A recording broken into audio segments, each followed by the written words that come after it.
In this video, first, I will explain the options, arguments, and parameters of the access list and the IP access list command.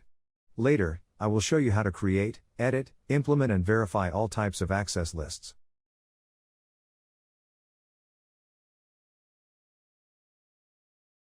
There are 8 types of ACLs.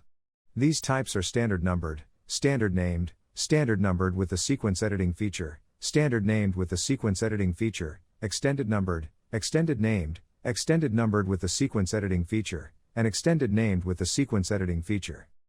To create and configure these access lists, we have 2 commands. These commands are access list and IP access list. The main difference between both commands is the first command supports only 2 types, the standard numbered and extended numbered, while the second command supports all 8 types. Let's understand the arguments, options, and parameters of both commands. This is a global configuration mode command. This command allows us to create a standard numbered ACL and an extended numbered ACL. This command uses the following syntax. Let's discuss this syntax. It is a numerical argument. The router uses this number for the following purposes: to identify the protocol that will use the ACL to filter the traffic, to identify whether it is a standard ACL or an extended ACL, to group all the statements in the ACL. The ACL specifies a range of numbers for each network layer protocol. For the IP protocol, it specifies the following ranges. From these ranges, the ranges 1 to 1999 and 1300 to 1999 are used for standard access lists, and the ranges 100 to 199 and 2000 to 2699 are used for extended access lists. To create an IP access list, you must specify a number from the predefined number ranges. For example, to create a standard IP access list, you can choose any number between 1 to 1999 and 1300 to 1999. Similarly, to create an extended IP access list, you can select any number between 100 to 199 and 2000 to 2699. While selecting a number for the ACL, you must follow the following 2 principles. To create a new ACL, use an unused number from the range. If you use an existing number, the router will append the ACL related to the specified number. To update an existing ACL, specify the number of the ACL. If you use a new number, the router will create a new ACL. If you are using Cisco Packet Tracer to practice ACL-related topics, you should know that Packet Tracer includes only essential ranges of numbers for the IP protocol. It does not include the extended range of numbers. To view or use all ACL numbers, you can use GNS3 or a real router. Let's use this command on GNS3. As you can see here, GNS3 includes all ranges for all protocols. It is not a bug or an error in Packet Tracer. It is a feature that allows Packet Tracer to run multiple devices on less hardware configurations. Packet Tracer simulates networking devices. In the simulation process, the software includes only the required features and functions of the physical device and the virtual device. Packet Tracer was mainly developed for students. It includes all features and functions that you need to practice CCNA exam topics. For example, you need extended ranges only when you want to create more than 99 standard or extended ACLs on the same router. No CCNA exam topic requires you to create more than 99 standard or extended ACLs on a single router. If you want to create a complex network with hundreds of ACLs on every router, you can use GNS3 or real routers. No matter how many ACLs you create on a router, they all use the same configuration style. To keep this tutorial simple, I will use Packet Tracer in this video. But you can use any software of your choice. The process of creating and implementing ACLs is the same on all platforms. The next parameter in the command syntax is an option with 2 values.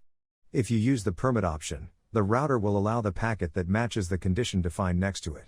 If you use the deny option, the router will block the packet that matches the condition defined next to it. The next parameter is the conditions. The router uses conditions to match the packet. A standard ACL and an extended ACL use different criteria to match a packet. The available options in this section depend on the value of the ACL argument. If you have specified a number that belongs to the standard ACL, the command will use the following syntax. If you have specified a number that belongs to the extended ACL, the command will use the following syntax. Let's first discuss the criteria of a standard access list. We have already discussed the options and arguments till the action option. Now, Let's discuss the remaining arguments and options. Source IP address. It is an argument. It accepts the source address. You can use a host address or a network address. If you use a host address, the router will match that particular host.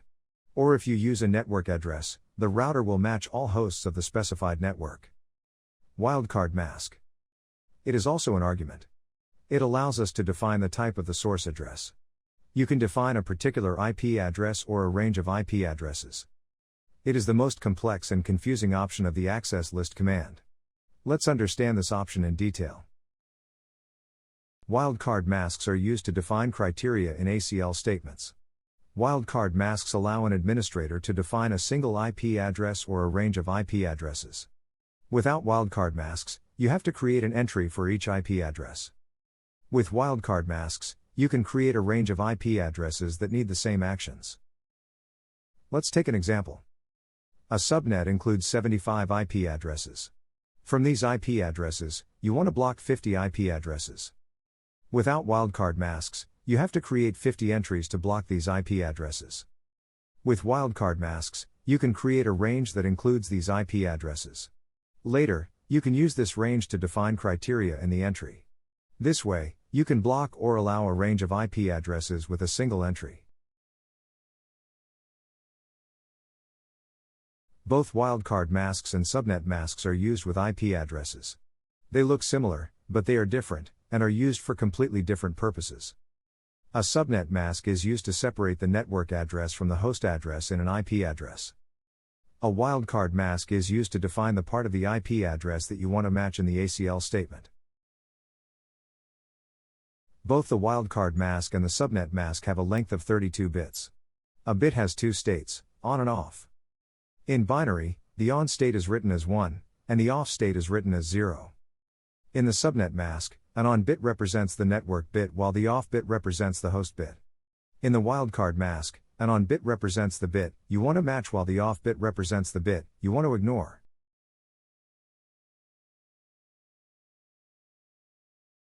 In a subnet mask, an on bit represents the network bit, and an off bit represents the host bit, while, in a wildcard mask, an on bit represents the bit to ignore, and an off bit represents the bit to match. By using an opposite bit at each location, you can easily convert a wildcard mask to the subnet mask and a subnet mask to the wildcard mask. This process is much easier than it looks. To create a wildcard mask for a subnet, all you need to do is reverse the value of the subnet mask. If the subnet mask contains the value 1, then use the value 0 in the wildcard mask. If the subnet mask contains the value 0, then use the value 1 in the wildcard mask. Let's take an example. The following address represents a subnet. This subnet includes the IP addresses from 10.0.0.0 to 10.255.255.255. To create an ACL statement that matches this subnet, we have to use a wildcard mask that ignores all network bits but matches all host bits of the subnet address.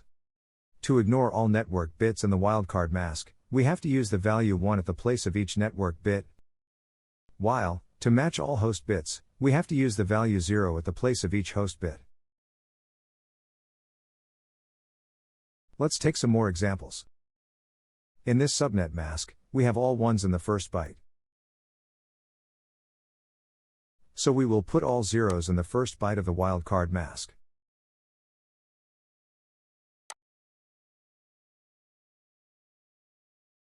In this subnet mask, we have all ones in the first and second bytes. So we place zeros in the first and second bytes of the wildcard mask.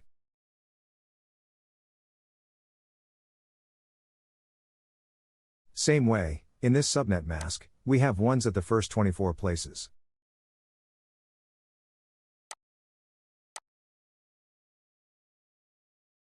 So we will change the first 24 bits to 0 in the wildcard mask.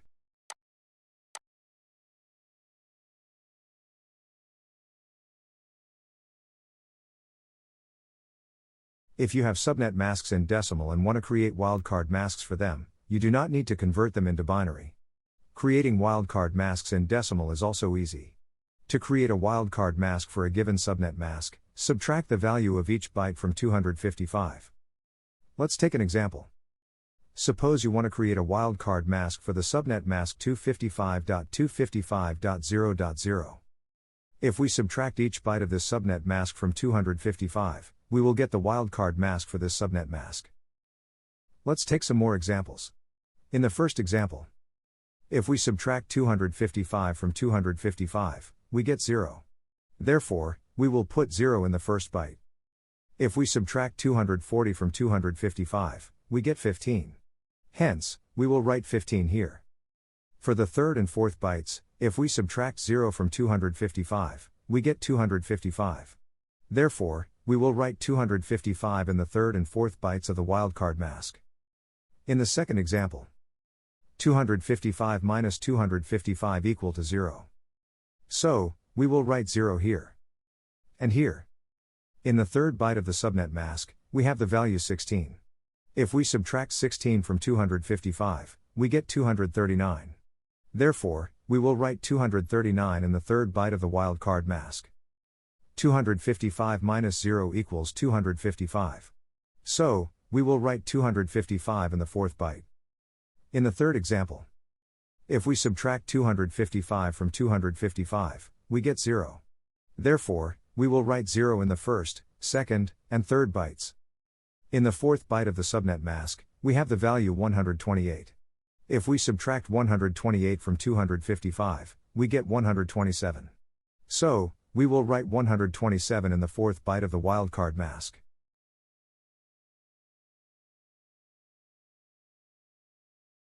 ACL statements use wildcard masks to define criteria. To identify which statement filters which address or address range, you need to calculate the subnet mask from the wildcard mask used in the statement. To calculate the subnet mask in binary, use the opposite bit at each place. For example, if you have 1 in the wildcard mask, use the 0 in the subnet mask. Or if you have 0 in the wildcard mask, use the 1 in the subnet mask. Let's take some examples. To convert this wildcard mask into the subnet mask, change these 0s and 1s.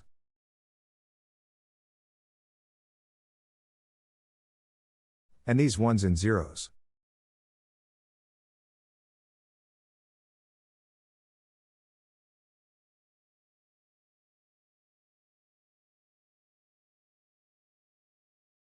In this example, change these 0s and 1s.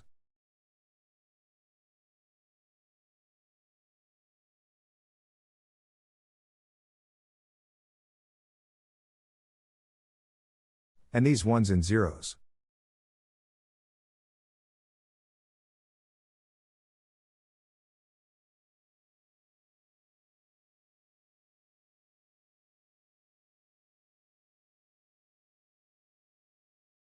In this last example, we need to change these 0s and 1s.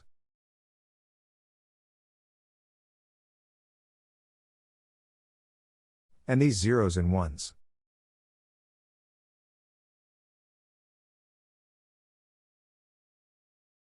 To calculate the subnet mask in decimal, subtract each byte of the wildcard mask from 255. For example, if we have 239 in a byte of the wildcard mask, we will use 16 in the byte of the subnet mask. Because, if we subtract 239 from 255, we get 16. Let's take some examples. 255 minus 0 equals 255. 255 minus 15 equals 240. 255 minus 255 equals 0. If we subtract 0 from 255, we get 255. So, we will write 255 here. And here.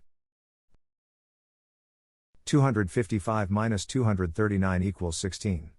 Therefore, we will write 16 in this byte. 255 minus 255 equals 0. 255 minus 0 equals 255. Hence, we will write 255 here. Here. And here. If we subtract 127 from 255, we get 128. So, we will write 128 here.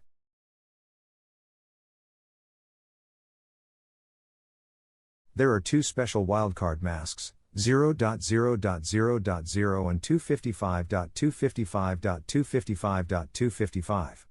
A wildcard mask of 0.0.0.0 instructs the router to match all 32 bits of the address. This wildcard mask is called a host mask. This wildcard mask is used to match a single host. For example, if you want to allow or deny a specific host from a segment, you can use this wildcard mask to match the IP address of that host. The following statement shows how this wildcard mask is used. The above statement will deny only the packets that are originated from the host 10.0.0.1. A wildcard mask of 255.255.255.255 instructs the router to ignore all 32 bits of the address and match all packets. This wildcard mask is used to match all packets. Since this wildcard mask matches all packets, the IP address that you enter with this mask does not matter. Technically, you can enter this wildcard mask with any IP address, but usually, it is used with the IP address 0.0.0.0. Administrators use the following IP address and wildcard mask to match all incoming or outgoing packets. Now we know what a wildcard mask is and how we can use it correctly in the access list command. Let's move back to the access list command syntax. Log. It is an optional parameter. If you specify this parameter, the router will print any match of this statement on the console port. By default, the router does not print log messages on a non-console connection. For example, if you use a VTY connection, you will not see log messages on the console port. If you want to see log messages on a non-console connection, you have to use the terminal monitor command. This command works on the current session only. It means you have to execute this command each time to see logging messages on your VTY or TTY session. For debugging and security purposes, you can also forward these messages to a syslog server. We have discussed the criteria of the standard access list.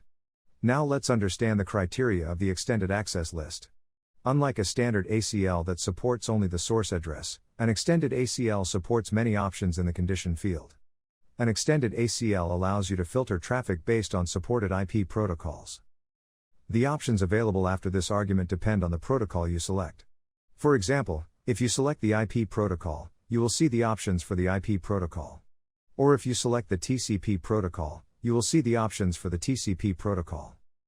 CCNA exam syllabus includes 4 IP protocols. These protocols are IP, TCP, UDP, and Icmp. Before we discuss the options of these protocols, let's understand the type of filtering. There are 2 types of filtering: host-level filtering and application-level filtering. Host-level filtering is used to filter all the traffic from the host. Application-level filtering is used to filter specific traffic from the host. For example, if you want to filter all traffic from a host, you would use host-level filtering. But if you want to filter only web traffic from the same host, you would use application-level filtering. In simple terms, host-level filtering checks whether host A is allowed to access host B, while application-level filtering checks how much host A is allowed to access host B. Let's discuss how to configure both types in detail. To filter all the traffic from the host, we use the IP address of the host. To use an IP address, we need to specify the IP keyword here. The IP keyword instructs the command that we want to filter the traffic based on the host address. After the IP keyword, we have 2 fields to specify the source address and the destination address. We can specify a single host address or a range of IP addresses in both fields. We can use wildcard masks with both addresses. To filter a specific type of traffic coming from a host or going to a host, we use the name of the protocol that transports the traffic. On an IP network, an application can send its traffic by using one of 2 protocols. These protocols are TCP and UDP. To filter traffic based on an application, we use the following syntax.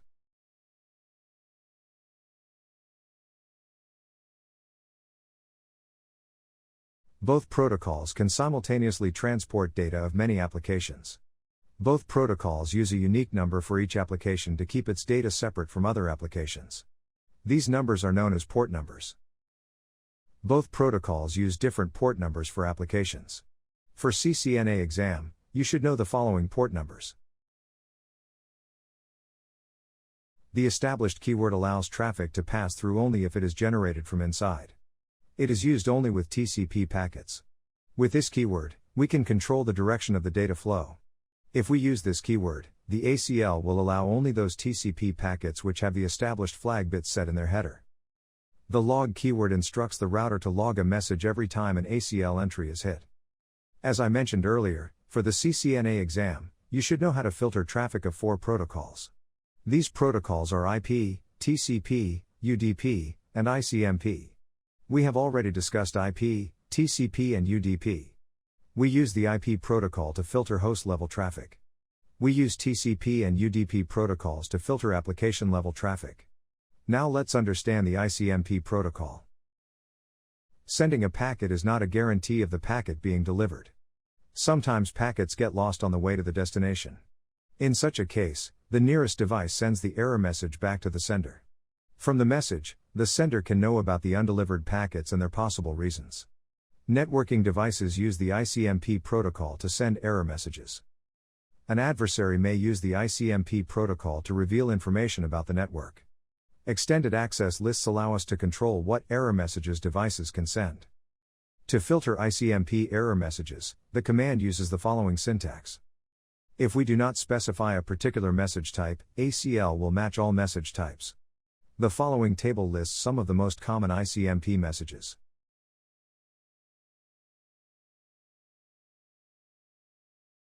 You can create an access list in 2 styles, classic style and modern style.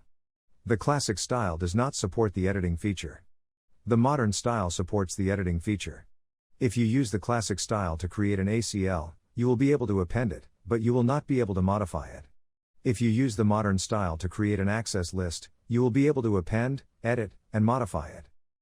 The classic style uses the access list command. The modern style uses the IP access list command.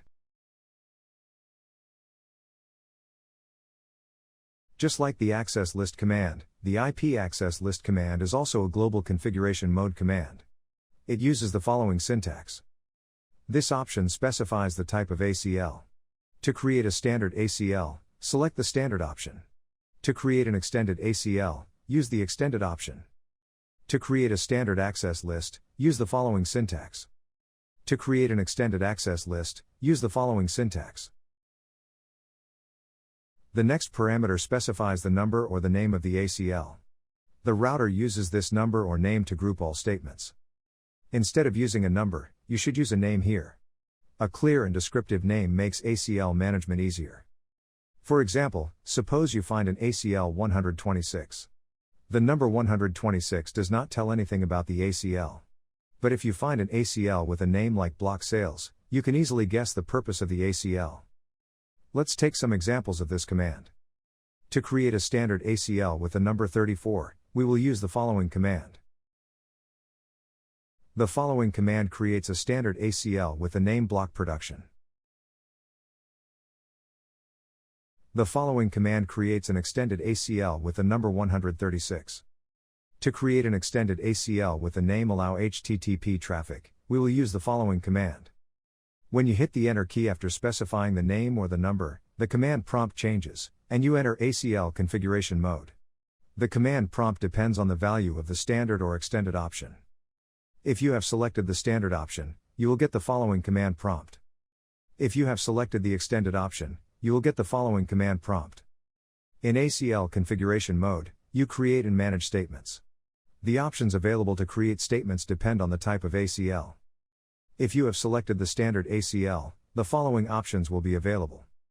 If you have selected the extended ACL, the following options will be available. The access list command and the IP access list command use the same options to build and add an entry to the access list.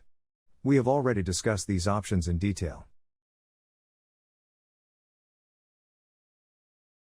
Let's understand the main differences between the access list and the IP access list command.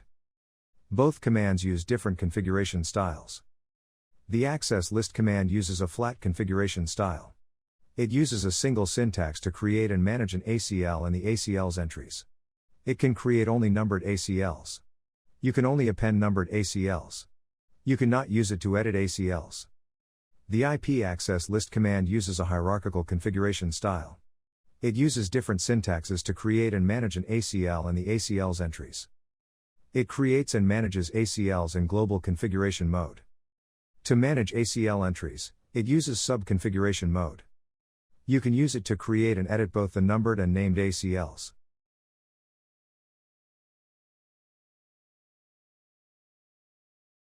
You have three options to create a standard ACL.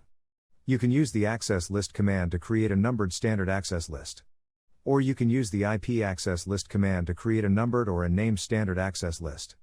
Let's create 3 example standard access lists by using each option. I am using Packet Tracer to demonstrate ACL creations and the configuration process. You can use any network simulator software you prefer to follow this video. If you have a real Cisco router, you can also use that for practice. The process for creating, testing, and implementing ACLs is the same on all platforms. To use a router on Packet Tracer, we need to drag it to the workspace. Drag the router to the workspace. Double-click the router. Click CLI and wait till the router boots.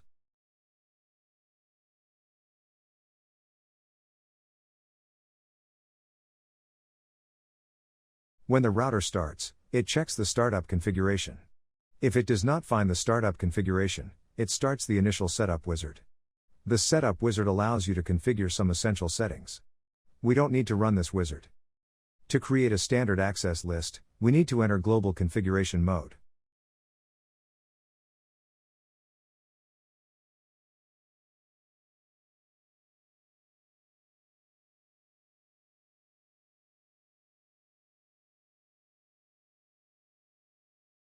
First, we will use the access list command to create an ACL.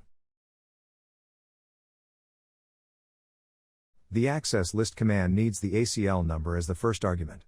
Since we are creating a standard access list, we will use a number between 1 to 99. After the ACL number, we need to specify the action. The router will take this action if the packet matches the given condition. Let's suppose we want to allow all packets from a network. For this, we will use the permit option here. In the last, we need to specify the network address and wildcard mask of the network.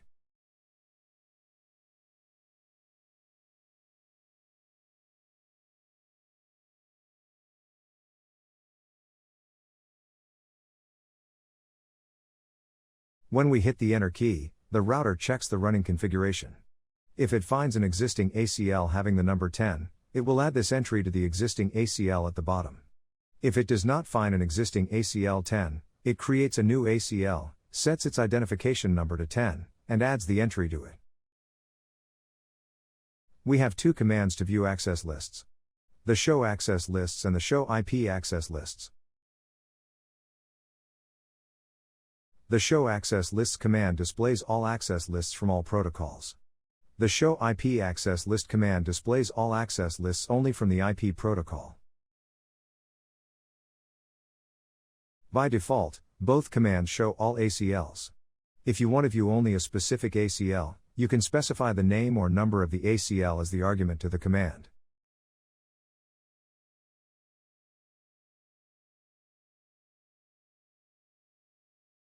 Let's add one more entry to this ACL.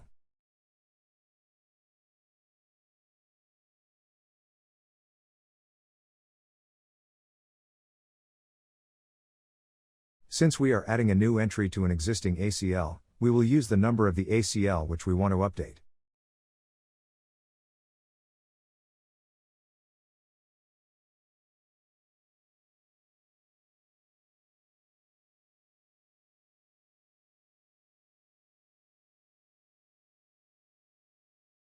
This entry will block all traffic from network 20. To verify this entry, let's switch back to privileged mode.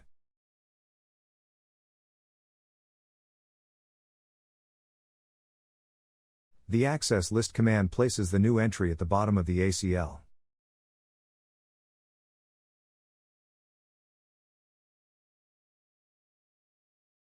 Now, let's add one more ACL.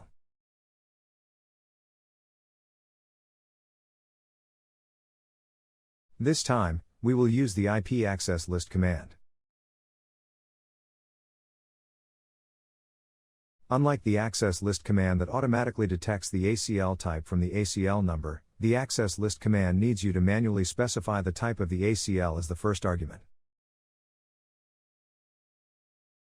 After specifying the ACL type, we need to assign a unique identity to the ACL.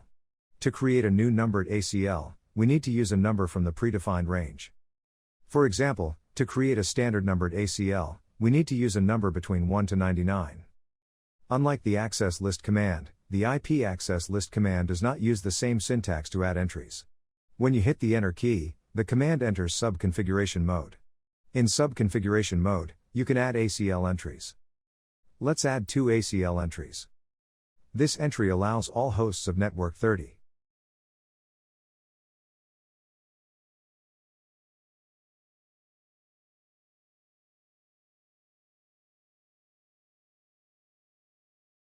This entry blocks all hosts of network 40.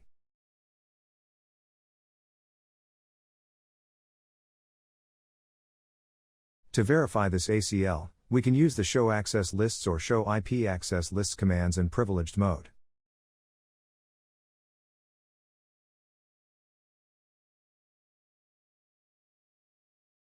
It is the access list that we have created.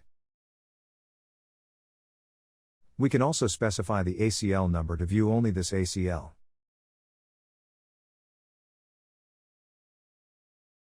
Let's create one more standard ACL. This time we will create a named standard ACL. To create a named standard ACL, we need to specify a unique name for the ACL. The IP access list command uses the same sub-configuration mode for numbered and named ACLs. Let's add 2 ACL entries. This entry will block the host 60.0.0.1.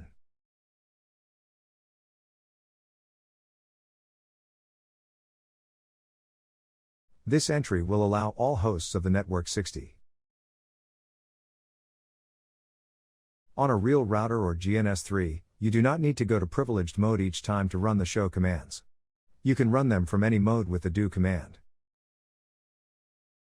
Since the do command is not available on Packet Tracer, we have to enter privileged mode each time to run the show IP access list command. Now we have 3 ACLs. This is the numbered ACL. We used the access list command to create it. This is again a numbered ACL. But we used the IP access list command to create it. This is the named ACL created by the IP access list command. Beginning with iOS version 12.3, Cisco introduced a feature called sequence numbering. This feature automatically adds a sequence number to each ACL entry starting with 10, using increments of 10. To know whether a router has this feature, you can check the iOS version number or use the show access list command. To check the iOS version, you can use the show version command.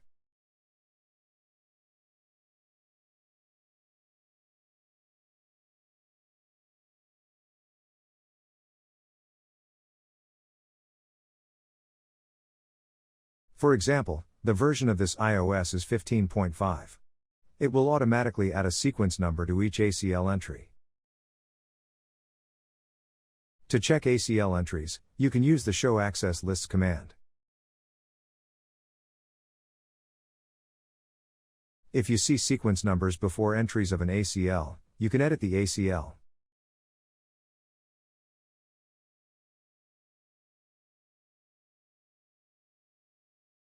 To edit ACL entries, you have to use the IP access list command. You cannot use the access list command to edit ACL entries. No matter which command you use to create an ACL, if its entries have sequence numbers, you can edit them by using the IP access list command. For example, we created ACL 10 by using the access list command, and its entries have sequence numbers. We can edit this ACL. Let's add one more entry before the first entry. To add a new entry before an existing entry, we have to specify a lower sequence number as the first argument. The sequence number of this entry is 10. We can use any number lower than 10.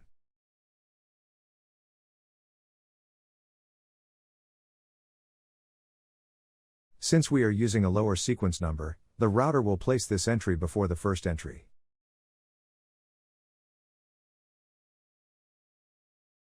To verify it, you can use the show access list command again. You can also specify the ACL number to view this ACL only. As you can see here, the router added the new entry before the first entry.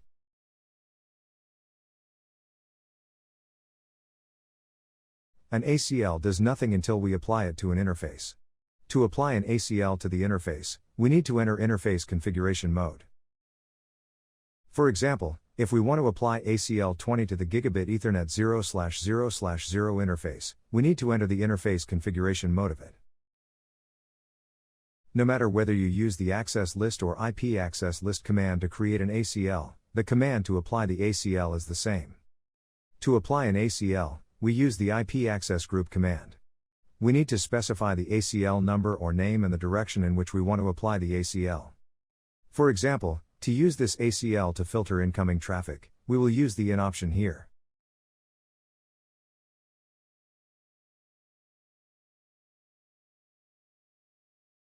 To verify the implementation, you can check the running configuration. To view the running configuration, you can use the show running configuration command in privileged mode.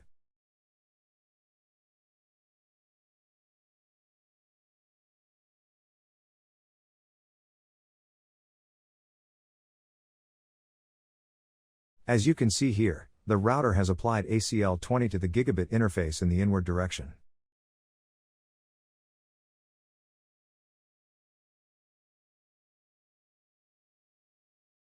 If the ACL entries have sequence numbers, you can delete a single entry from the ACL. For example, let's delete this entry. To delete a specific entry, we use the no command in the sub-configuration mode of the IP access list command. Since we want to delete an entry from ACL 10, we will enter the edit mode of this ACL.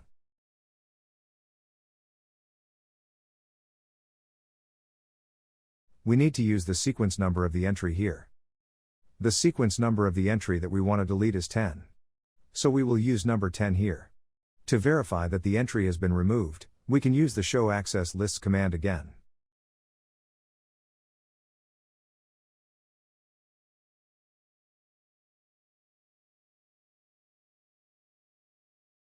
As you can see here, the entry has been deleted.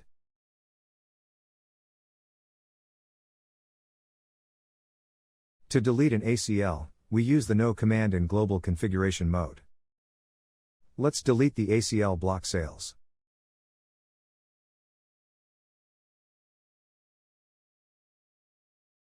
The no IP access list command deletes the entire ACL.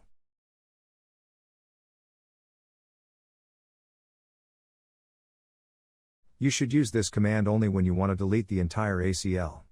If you want to delete only a single entry from the ACL, use the sequence number of the entry with no command in sub-configuration mode. The no command in global configuration mode deletes the entire ACL.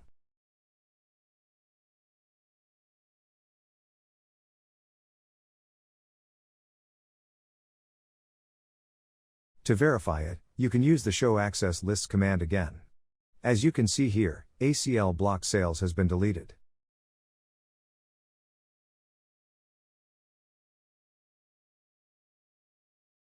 Just like the standard access lists, you have three options to create an extended access list. You can use the access list command to create a numbered extended access list. Or you can use the IP access list command to create a numbered or a named extended access list. The process of creating and managing extended access lists is the same as the process of creating and managing standard access lists.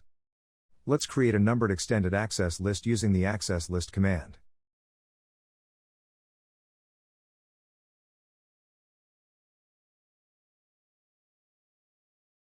Since we are creating an extended access list, we need to use a number from the predefined range of numbers for the extended access list.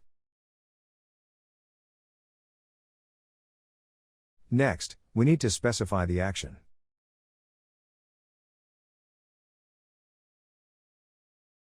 After the action, we need to specify the type of filtering.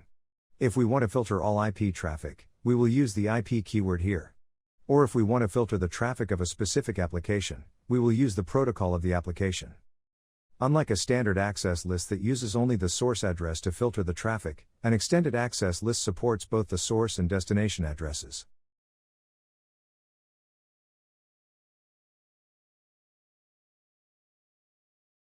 This entry will allow all traffic coming from network 80 and going to network 90. Let's add one more entry.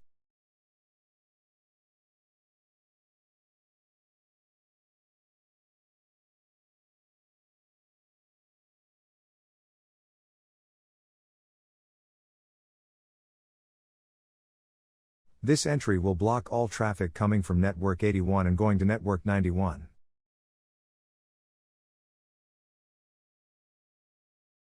We have created a simple numbered extended access list with 2 entries by using the access list command.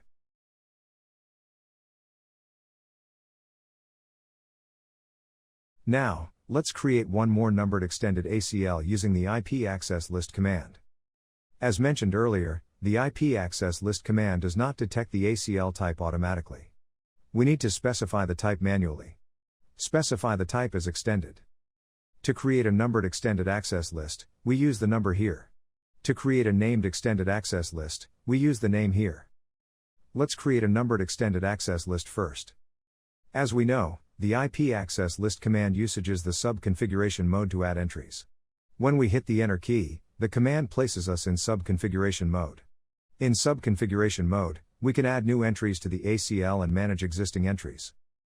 Let's add 2 new entries.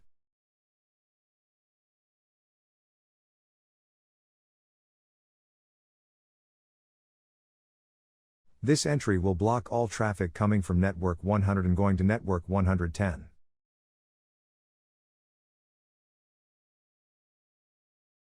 This entry will allow all traffic coming from network 101 and going to network 111.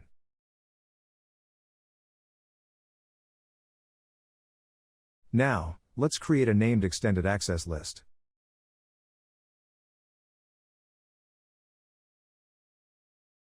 Specify the name here. Add 2 ACL entries. This entry allows IP traffic coming from network 110 and going to network 115. This entry denies IP traffic coming from network 110 and going to network 120. To verify ACLs, we need to go back to privileged mode. Now let's check all extended access lists. Here are all the extended access lists that we created.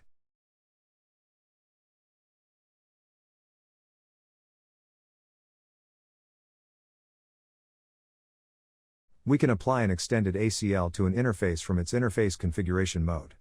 Let's apply ACL 120 to Gigabit Ethernet 0/0/1 interface in the inward direction.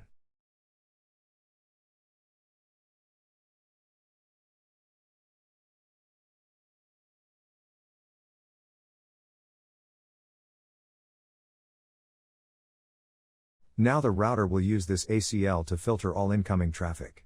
If a packet is coming from network 101 and going to network 111, it will forward the packet. If a packet is not coming from network 101, it will drop the packet. We can use the show running configuration command to confirm the implementation.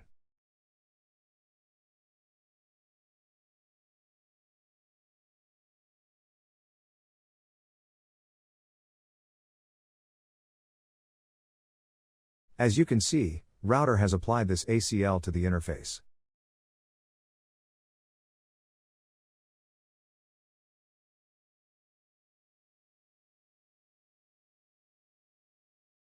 If entries of an extended ACL have sequence numbers, you can edit them in the sub-configuration mode of the IP access list command. For example, let's add a new entry before this entry in this ACL.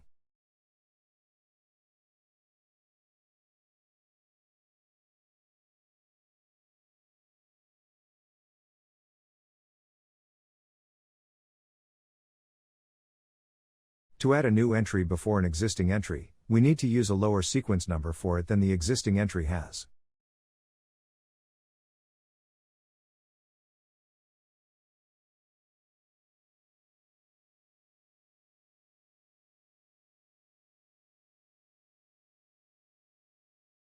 Let's switch back to privileged mode and use the show IP access list command to view the updated ACL.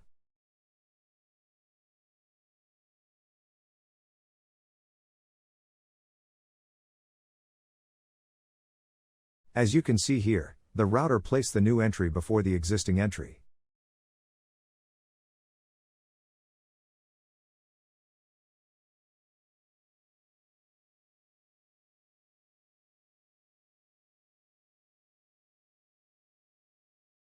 To delete the entire ACL, we use the no command in global configuration mode. We need to specify the name or number of the ACL with the no command.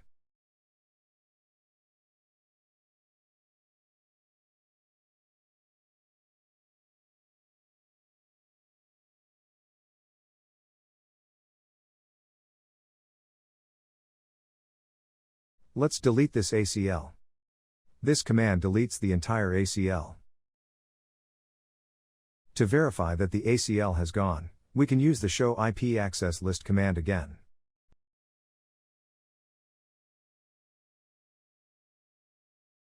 As you can see here, the ACL allow marking has been deleted.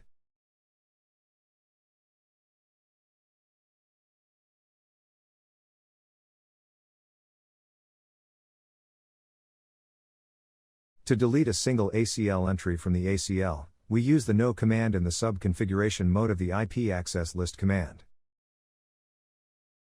Let's delete the entry having sequence number 10 from ACL 120.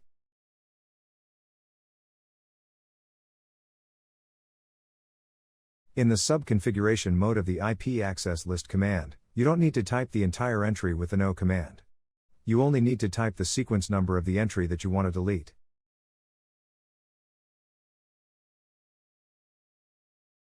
To verify that the entry has been removed, view the access list again.